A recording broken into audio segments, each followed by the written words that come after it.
last week we showed you how simple and cost-effective it was to compost your waste right at home. Today we travel to two townships who claim to have gone zero waste with the help of some smart technology. How and how can we pitch in? Take a look.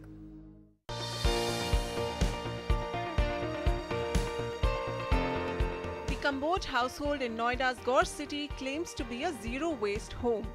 They're doing their bit for the planet by separating their food waste from the other items they throw out.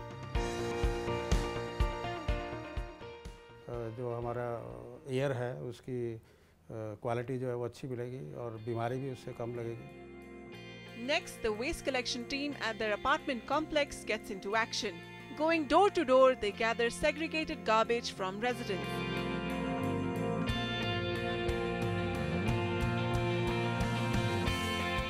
The ultimate destination is this high-tech waste disposal machine. Garbage in and rich manure out in just 24 hours. The greenery of this developing township and the jobs for the local support staff all sourced from household waste. It's a unique experiment whose success GAUR city is testing out with one machine first. करीबन 1 ton कूड़ा तक daily को जो है वो manicure में convert कर देती है. And investment wise is hardly जो है 7 to 10 lakh rupees per 600 flat you can say जो है. So I think this is doable, not much investment. From zero garbage apartments, we are now heading into India's largest zero waste green colony, New MOTI BAGH in Delhi.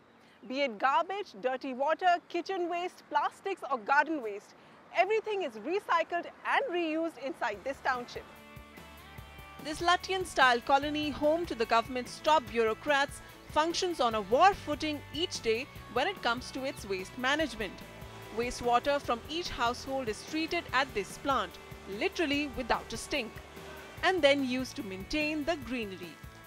Household waste is segregated and then turned into manure. So neither wastewater nor solid waste. There is no discharge from this colony into the municipal system. Plastics are also turned into fuel, while horticulture waste becomes biomass coal for barbecues. There is no sewer connection with municipal corporation. It means that we are not paying any sewer charges to NDMC or MCD because they charge, for every sewer connection. So that money also we are saving. The big takeaway from GAUR city and New MOTI BAGH is that they've eliminated the cost of transporting garbage to overflowing landfills and have instead found solutions in-house. But for their examples to be adopted industry-wide, they have to be made financially sustainable.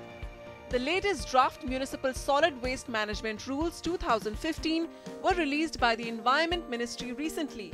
And environmentalists say even the ministry wants to encourage citizens to deal with their waste themselves. This rule has categorically mentioned that there needs to be provisions to incentivize decentralized waste management plants. So which is a very good move, because until now what was happening was that if there is a community who is trying to manage their own waste, they're not being given any benefit. If I as a resident am able to save a lot of money to municipality, why is not municipality even ready to give me perhaps 10% rebate or 5% rebate in my property tax? With the Environment Ministry also emphasizing waste segregation at source, the task at hand is now to raise awareness among people. With camera person K. Ravi, Vasudha Sharma, NDTV. Furnishing your home can cost a fortune, and not to mention the additional time and energy that goes into picking new furniture for your address. But just how often do we look around in our own home for ordinary household items that could be of great help in such a case? Homeowners are now realizing this and upcycling their furniture pieces to add an eclectic touch to their homes. Ankita Sinha checks out.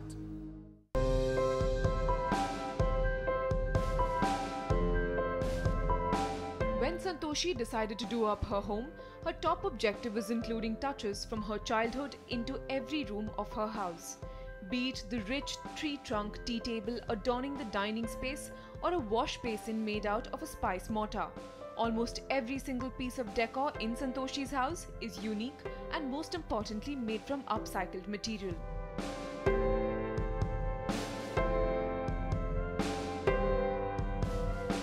You go rustic, you go upcycled, you see a lot of wood, you see a lot of terracotta, you see a lot of yourself in it, you see a lot of what you grew up with.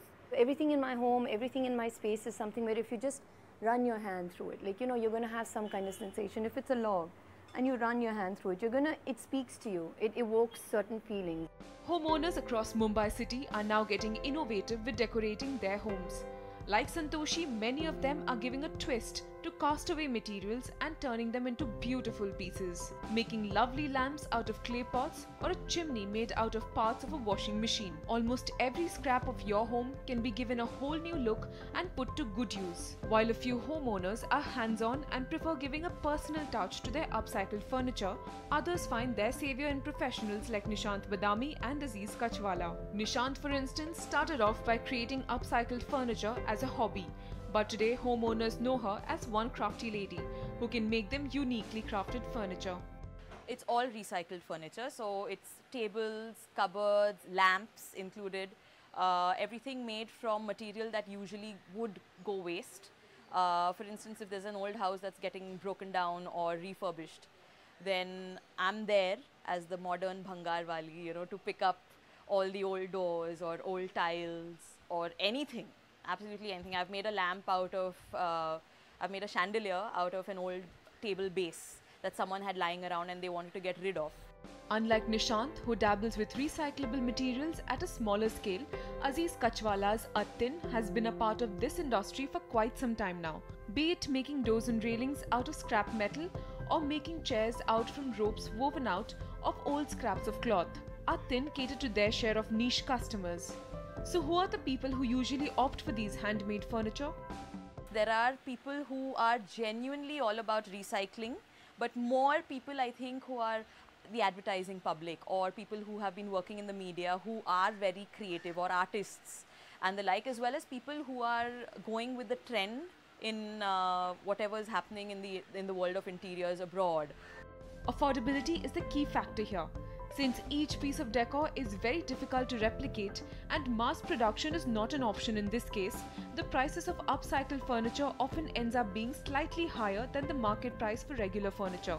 While prices for Nishant's furniture ranges anywhere between 1,000 rupees to 12,000 rupees, Aziz charges anywhere between 5,000 to 80,000 rupees in special cases of customized pieces. But despite the pricing, buyers are still open to investing in upcycled decor as the need to express themselves wins out. It's a trend that developed over time, and it's kind of come to India as well now. And this awareness of design and this awareness of cultural continuity and continuity of memory and is something that's catching on. So customers are asking for things that are more eclectic, that are more quirky. While some design upcycled furniture to express themselves, some do it to hold on to a part of their memories, and a few others go for it due to its environmental benefits. But no matter what your reason, the trend of upcycled furniture is definitely catching on. From Mumbai, Ankita Sinha for NDTV. And that brings us to a close on this edition of Property It's Hot. Send us your questions and suggestions to hotproperty@ndtv.com and do connect with us on our webpage and Twitter handle. From the entire team, thank you for watching. Goodbye.